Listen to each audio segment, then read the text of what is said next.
Consumer prices rose at rates greater than the market was expecting. In particular, used car sales were absolutely red hot. I imagine a few of you that are out shopping for used cars probably feel that sting right now, but that was shattering records that were going back like 40 years. So all of this talk about inflation, it's still with us, and it's still scaring the market to a degree. We did see all of our major U.S. equity indices closed to the downside. In particular, the Russell 2000 really got hit. It was down 1.88%. So we'll take a look at all of that, see what it means for our posture. We'll then get into our trade application example, where I wanted to focus on a bear call spread on a very popular commodity. So with that, let's go ahead and get started. Welcome to the Market Outlook video presented by MarketScholars.com. I'm your host, Brandon Van Zee. It's July 13th, 2021.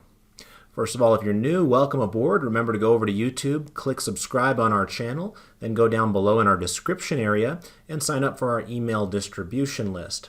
We're also heavy users of Twitter. I would encourage you to follow me if you're not doing so already. My handle is @BrandonVanZ, and we really appreciate those of you that help support this project by clicking like and retweet on these Market Outlook related tweets. And then last but not least, we do have a presence on Facebook. Feel free to join us at that web address you see in the logo in front of you. All right, let's go ahead and jump into today's trade activity. And as you can see, I've got chart 4B pulled up here in front of us for those of you that are premium members following along at home with your own charting package. This is basically going to be a 4-grid that will show us with a color-coded background what the postures are of the 4 major U.S. equity indices using that market forecast technical indicator. For those of you that are not familiar with that technical indicator, be aware that it is proprietary and unique to TD Ameritrade and Thinkorswim. So if you're a Schwab or a Fidelity user or other brokerage users, you might not have access to it. Schwab, I got to be careful when saying that, of course, with Schwab taking over TD Ameritrade. I don't know if they've incorporated that into their platforms yet, but I do know that TD Ameritrade and Thinkorswim still have access to that market forecast technical indicator, and it's a great way for us to kind of set our expectations to help us place better trades going forward. And the way that we read these indicators is basing on our decisions on the green line, which is called the intermediate line down below. You'll notice that we have a green line, a blue line, and a red line that make up that market forecast technical indicator. You can certainly take trade ideas off the other lines as well, but unless you hear us say otherwise, our posture, generally speaking, is based upon that slightly less sensitive green line, which kind of gives us a mindset of what to expect in the next couple of months as opposed to the next couple of weeks. But right now, we're in a bit of a strange position. The reason I say that is down below here in the chart in the lower right-hand corner, you'll notice that the Russell 2000 is in a strongly bearish position right now. We know that because the background color of the chart is dark pink, and that signifies that the green line has now fallen below the chart's midpoint. In other words, the 50th percentile there. So here you can see that it was light pink, and that was during a brief moment in time where the green line fell out of the upper reversal zone and was going lower but hadn't yet crossed 50. Now that it's crossed 50, we now have that dark pink shading. Now, having that shading isn't all that uncommon. The reason I say it's a little bit strange right now is because the other 3 charts all still have strongly bullish postures. So a lot of times stocks will kind of move in unison with one another. Obviously, the Russell 2000 does come with a bit more volatility than some of these other indices, so that's not entirely unexpected, but it is a bit strange to see one index kind of just going in a completely different direction than the other indices here in the United States. And that's kind of where we stand right now. You'll notice that the Russell 2000 really got whomped today. It was down 1.88%. You can see we effectively closed on the lows of the session. Not a great look for the index there. It gives you the impression that had the stock market been open any longer, the Russell 2000 probably would have sold off even more. Not only that, but you'll see that today is an important day in terms of a transition on the moving average itself. Notice that yesterday we had a yellow moving average. Today that moving average has now changed to red. Now remember, this is a 30-day moving average that we're using on this particular chart setup, and what that red moving average is signifying is that price is below a falling moving average. Yesterday the price was below the moving average, but the moving average was still rising because the Russell 2000 had a pretty decent June. In fact, I saw David tweeting about the Russell 2000 today as he's enjoying his vacation on some roller coasters, and he said that he felt like trading the Russell 2000 was like being on a roller coaster lately, because it has been kind of all over the map. But without a doubt, it is our laggard here today, and it has been our laggard here in recent weeks as well, given that intermediate posture is now considered strongly bearish. We also see that the other indices close near the lows of their session. So the S&P 500 is in the upper left-hand corner here. We were down 0.35% on the S&P 500, so not nearly as bad as the Russell 2000. However, we did close at the low of the session effectively there on the S&P 500 as well. And while we did tick an intraday all-time high, we did not close at an all-time closing high, so a little bit of a difference there. Now technically we do have what's known as a bullish intermediate confirmation signal that exists on the S&P 500 right now. A reminder that that is effectively a buy the dips signal, so it's kind of an idea where you still have a strongly bullish posture or trend in place that is combined with momentary dips in price, and that is what we did see today. You can see that the red line is in the lower reversal zone on the same day that the green line is in the upper reversal zone. And so that is one of your bullish intermediate confirmation signals. In fact, we have that on the other three indices that I haven't mentioned as well. I shouldn't say the Russell 2000, let me clarify. We have the bullish intermediate confirmation signal on 3 out of the 4 indices, and those 3 are the ones that have the strongly bullish intermediate postures combined with the red line in the lower reversal zone. So there it is on the Dow, and then down below here you can see it's also doing that on the NASDAQ composite. Now, those of you that have been listening to these videos over the years that David and I have been producing them will know that we have more ideal forms of bullish intermediate confirmation signals and less ideal forms.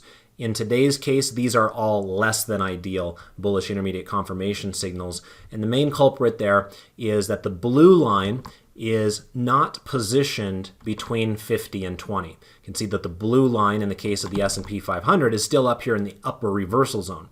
So what that tells us is that, yes, we had a little bit of a dip today, but it really wasn't a true exhale.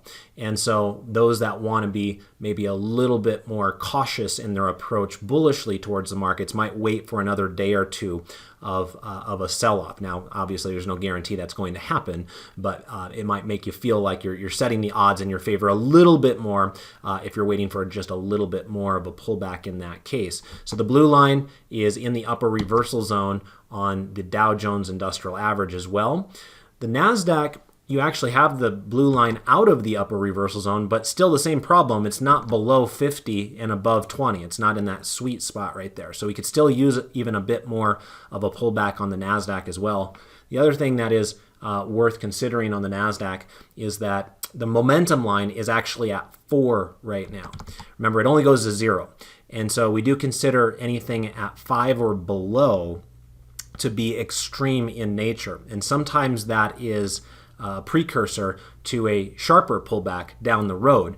It's just giving us a little hint of that ahead of time by sending that red momentum line at an extreme reading there. So we want to keep our eye on that potential story as well. But it is true we did have a pullback of sorts on all 3 of those charts today, opening up that bullish intermediate confirmation signal. On the S&P 500, I mentioned before, it was down 0.35%.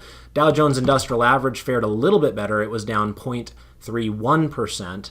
And the NASDAQ composite was down a bit more, which was down 0.38%. So all of them remain in strongly bullish uptrends according to the way that we read the analysis.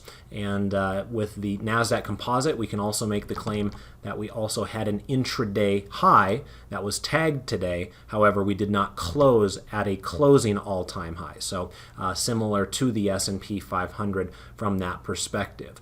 I did see that Microsoft, of course, one of the most important companies in the S&P 500 and the NASDAQ composite did hit some nice bounces today, was up significantly. I also saw that Pepsi was up nicely here today. Some of the banks did struggle, however. Goldman Sachs and JP Morgan came out with their earnings, and the market wasn't overly receptive towards those, as they both finished down about 1.5%. So it wasn't all roses out there, but at least there were a few little bright spots here and there with stocks like Microsoft and Pepsi. Let's go ahead and take a look at our 3 green arrows chart set up now.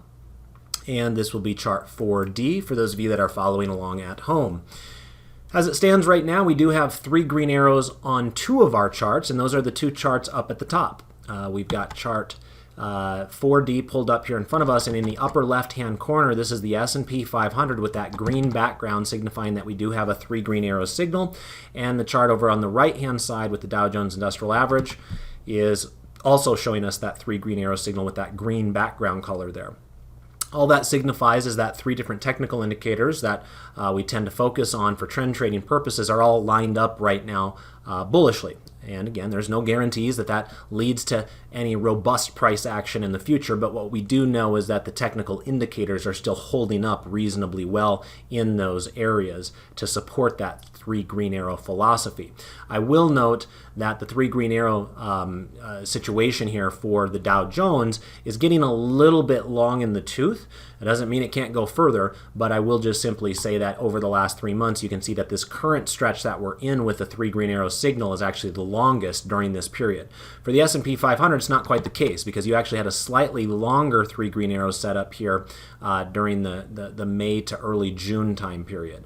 But both of them are a little bit lengthy at this point, especially when we're starting to see a little bit more wear and tear on some of the other indices.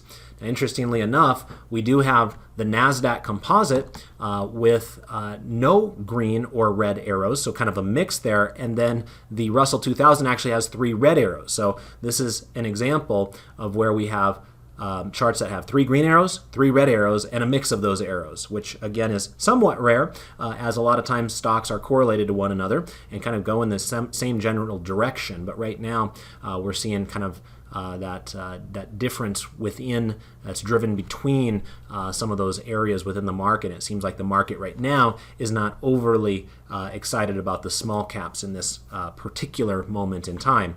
With the Russell 2000, it's actually had a 3 red arrow signal going back here since July 6th. So that's not all that new either in that particular case. All right, let's go ahead and quickly take a look at our 1040 crossover method. Reminder that on this chart, which is 4C, for those of you that are following along at home, we don't get aggressive signals based upon this information here. These are less sensitive data. This would be a chart where some of you who have 401k plans where you can't really actively trade those plans and you can only go in and out of mutual funds might have some interest in this because you're not going to get a lot of trading signals out of this. However, it can give us a general sense as to what the longer term trends are, and right now we're in reasonably good shape. As you can see with all 4 of our charts, we do have a background color of green on all of them, which signifies that the orange line, which is the 10-week moving average, is above the blue line, which is the 40-week moving average. In other words, the shorter period of time is showing more strength than the further back period of time, which is generally considered bullish or a market that has some current momentum.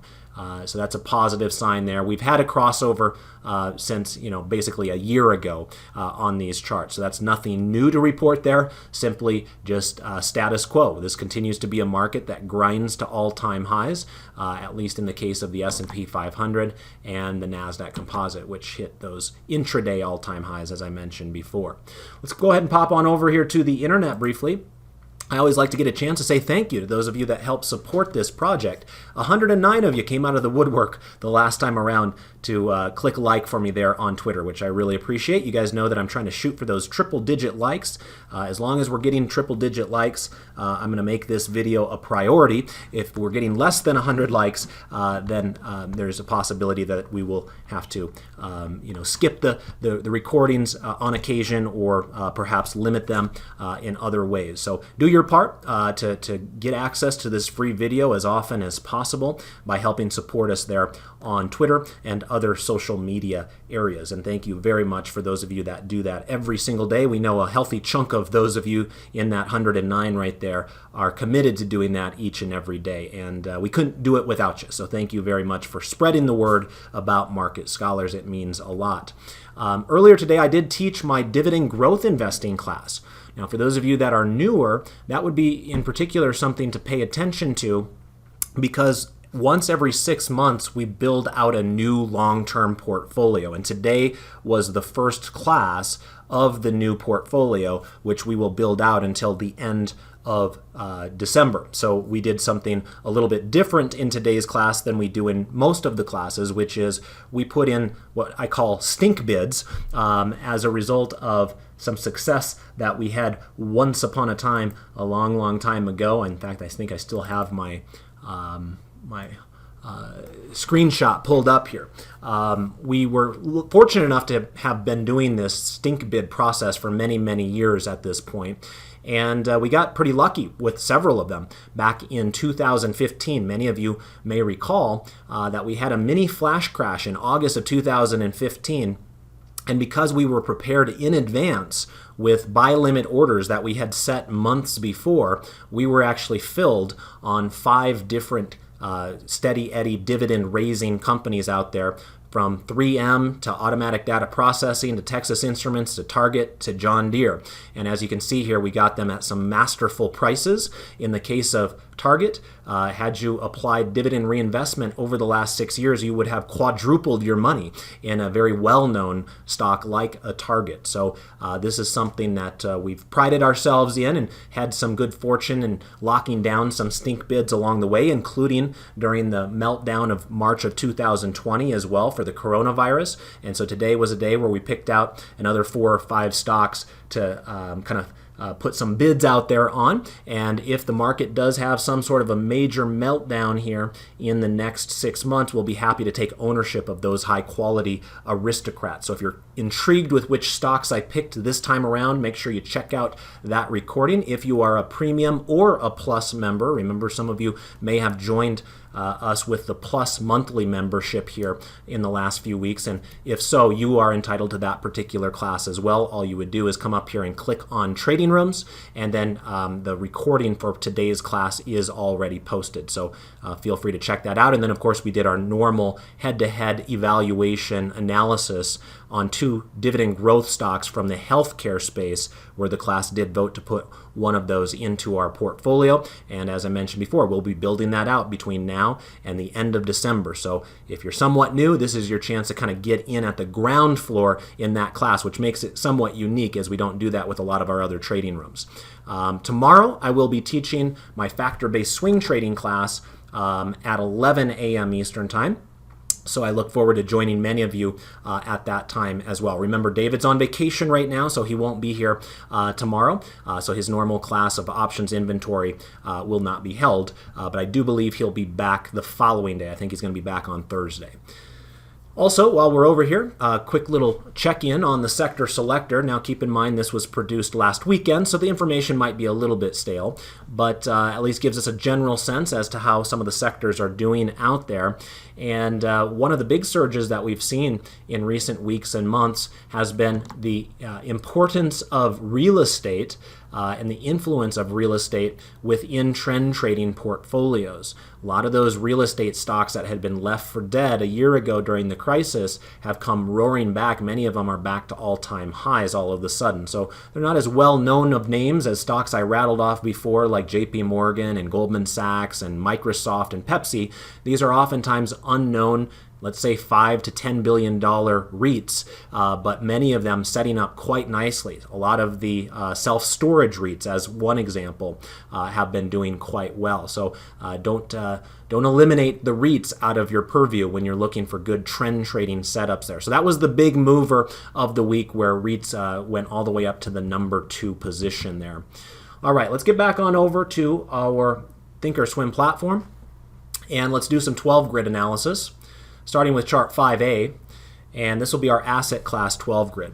Now for those of you that are premium members following along at home, this is chart 5A, and the reminder of the background colors with these charts is that if they're green, it means it's bullish. If it's dark green, it means it's strongly bullish. If it's light green, it means that the posture is weakly bullish.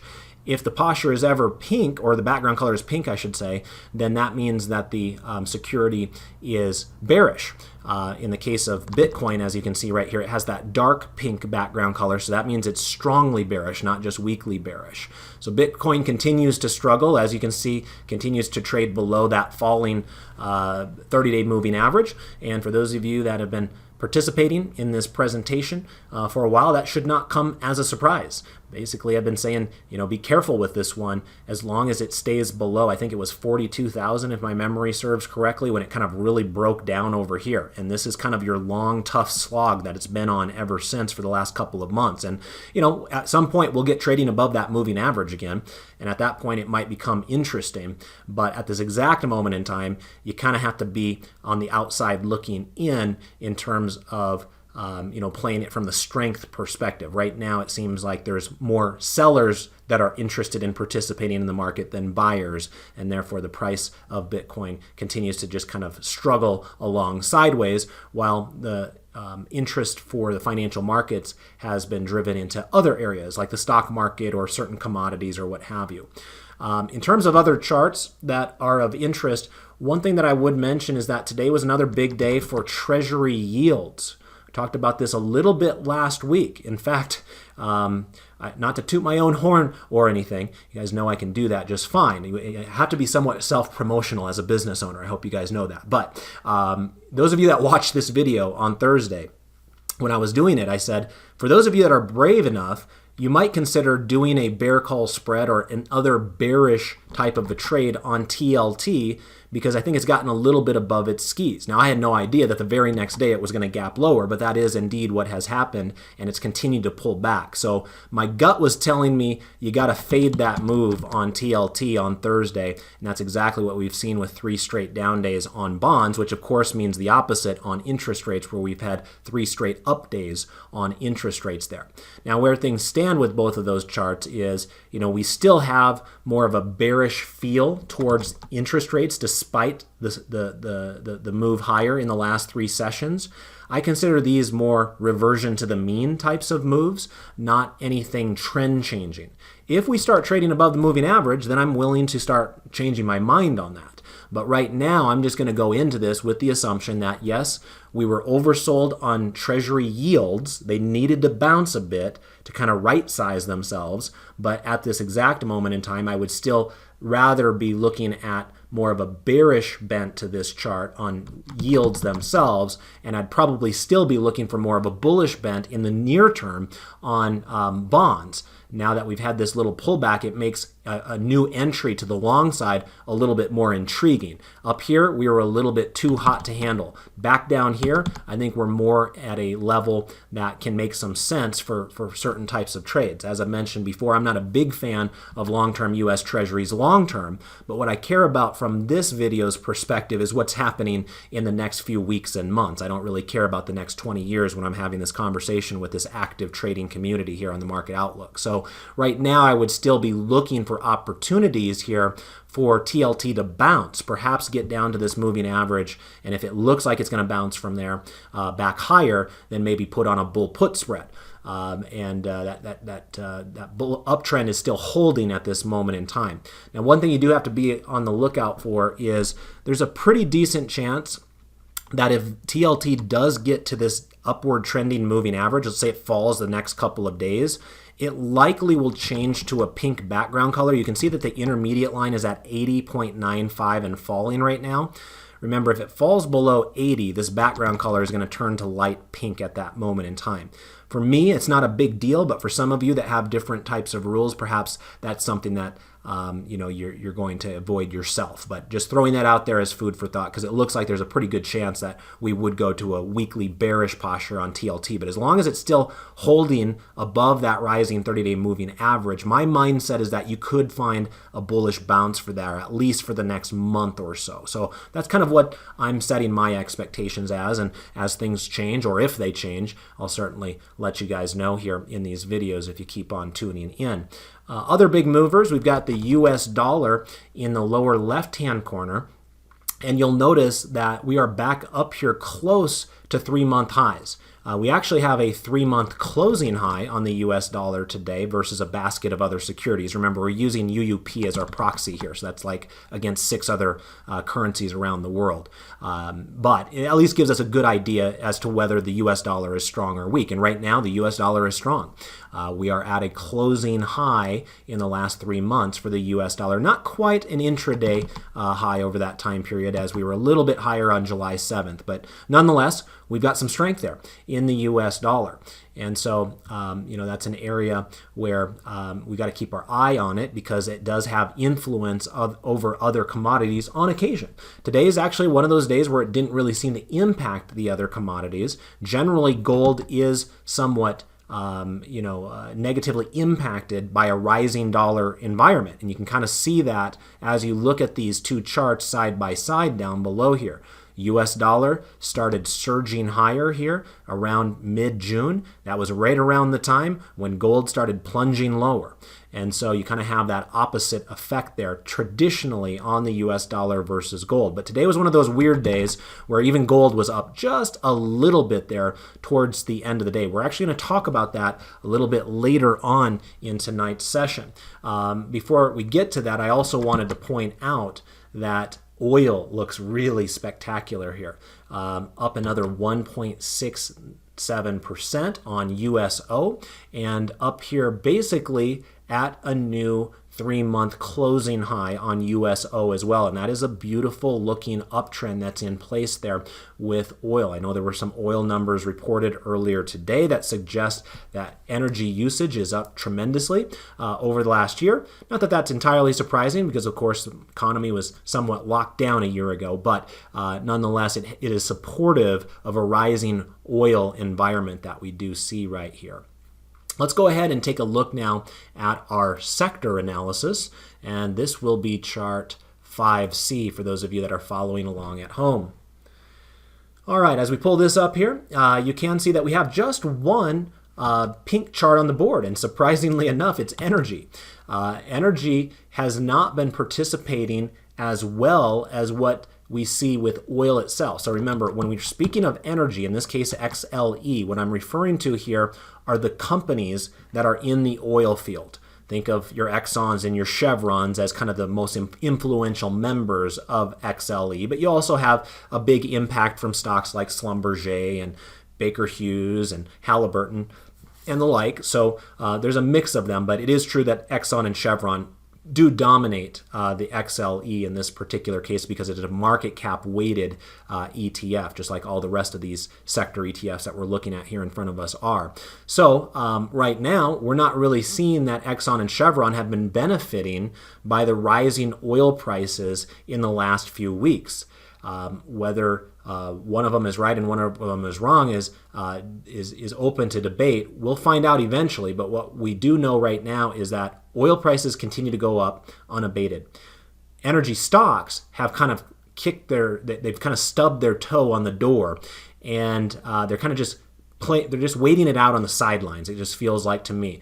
It kind of feels like they got a bit over their skis earlier in the year, and now they're just kind of biding their time. So I would imagine that if oil prices do continue to ratchet higher up the charts, that eventually energy stocks will follow in kind. But right now, that's a tricky bet to place, which is why in my Monday top-down trend trading class, we didn't look at oil stocks, even though energy was the number one sector on the sector selector. Instead, we focused our attention on real estate stocks, because right now it feels like energy stocks are just a little bit too tough to figure out, and we're going to kind of play the wait and see approach before making any aggressive bet going forward in that particular area. So that's the only one that has a pink chart. All the rest of the charts are green, signifying bullish postures. In terms of the charts that I think look the strongest from a trending perspective, it's kind of the same grouping that I've been mentioning before. I'll mention real estate down here in the lower right-hand corner. Still a very strong move. Yes, it was down 1.3% today. And that does happen when we see a surge in interest rates. And so, not surprised to see real estate give back a little bit today, but let's be honest with ourselves, one day does not make a trend, and that is still a very strong looking chart right down there in the lower right-hand corner. I also like the chart of technology. I mentioned earlier that Microsoft did quite well today. I'm not sure if it hit a new high.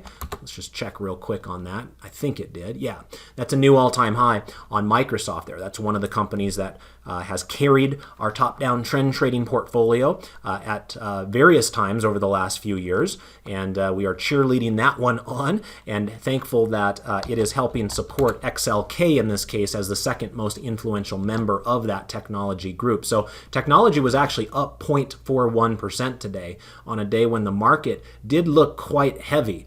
This was actually the only sector that was in the green here today, and it wasn't just barely crossing the break-even line. That's a pretty healthy 0.41% move there for the entire technology sector. I also like the communications chart. That one has been a very strong chart for the last 3 months here. We do have some communication stocks in my top-down trend trading account as well. Google is one of them, and it looks like Google also, not to be left out, right alongside of Microsoft, hit an all-time high today. And remember, Google is currently considered a candidate in the XLC, a communication stock these days as an internet company. And then I also think that healthcare deserves a mention in the lower left-hand corner there. Maybe not quite as intriguing as some of those other charts, but don't forget about it at the same time. I think there's opportunities there within healthcare. As I mentioned before, we actually covered healthcare in some pretty good detail here earlier today in the dividend growth investing class. All right, so let's get into our trade application example for tonight. And I'm going to pull up chart 3A, and this is going to come with a little bit of an explanation. It's GLD is the ticker symbol of which I've placed the trade. Now remember, those of you that are premium members of Market Scholars, you've already got my note that was sent out, the notification via Telegram that we offer to our premium members to let them know when we're placing trades, so that way they can consider the trades while the stock market is open. So the trade's already done, and I did it about a half an hour before the market closed. Usually that's a good idea because it gives you guys an opportunity to react if you so desire. Obviously, we're not here encouraging you to do anything, but some of you naturally are going to take the information and perhaps you're going to act on it. So, a lot of times I do try to give you enough time to make a decision. Well, today is one of those times where I kind of regret getting it out to you as fast as I did, because as it turned out, the signal that I was trading upon did no longer exist at the end of the day, even though I placed the trade only a half an hour before the close.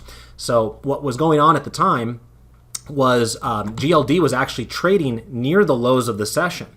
And you actually had this blue line that had been going lower. The background color was pink at that case to signify that on chart 3A.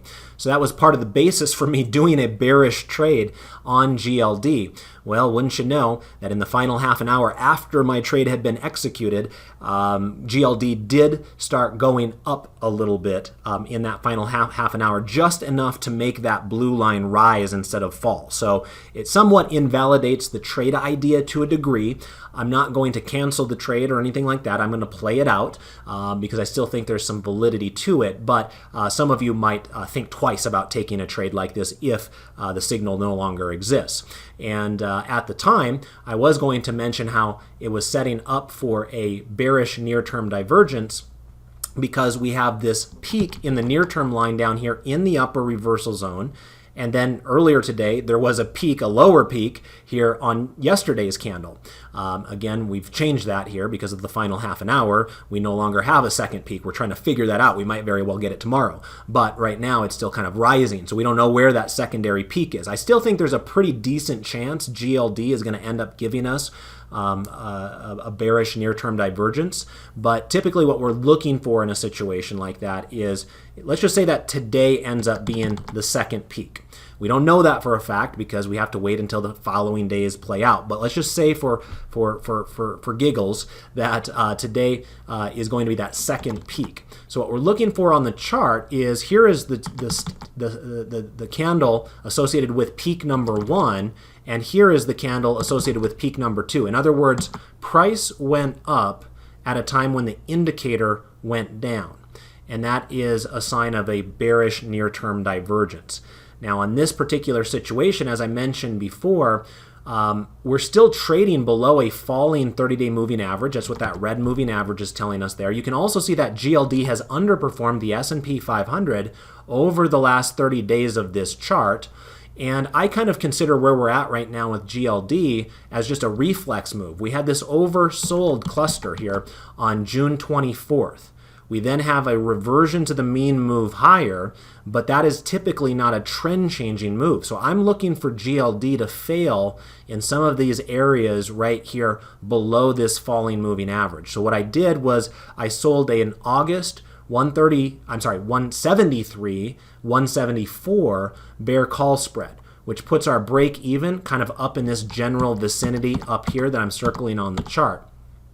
Now keep in mind that one of the benefits of trading GLD as opposed to a common stock ticker symbol is that we are about ready to enter into the heft of the earnings cycle. I mentioned that JP Morgan and Goldman Sachs reported theirs today. They're kind of kicking things off for the whole stock market here in the next 3 to 4 weeks. So GLD, of course, is not a common stock. It doesn't have an earnings announcement. So for those of you that have a rule that you don't like to trade options through an earnings announcement, you'll find that this is a time during the cycle that can make that very, very difficult since so many companies are going to report their earnings. GLD is just simply a financial product that follows the price of gold. Gold itself does not report earnings. So that's kind of one of the nice things about this, is that we don't have to worry about an earnings announcement completely derailing one of our trade ideas here. So this is a situation where I want to test it, put my feelers out there, so to speak, and do a bearish trade here, which we don't always get an opportunity to do in gold, and and selling a bear call spread for the month of August. So we'll keep our eyes on that situation there and see if gold either continues to rally higher, which is not exactly what I'd want in this case, or if it finds some resistance in this area around that falling moving average. In that case, I would expect a bounce back lower, and hopefully that would help protect my trade and allow for some profits in a paper trade like I showed you just there. All right, so let's go ahead and wrap things up for the night. I appreciate you guys checking out the video as always. I hope you got some value out of being here with me this evening. If you did, I ask one and only one thing out of you, and it's pretty simple. I don't ask for your firstborn child or even a payment from you. All I ask is that you click like for me there on Twitter. It should take you less than 5 seconds. So those of you that do that religiously, I really appreciate that, and I'll look forward to coming back with you here on Thursday. Until then, I want to wish you all the best of success with your trades and your investments. Goodbye for now.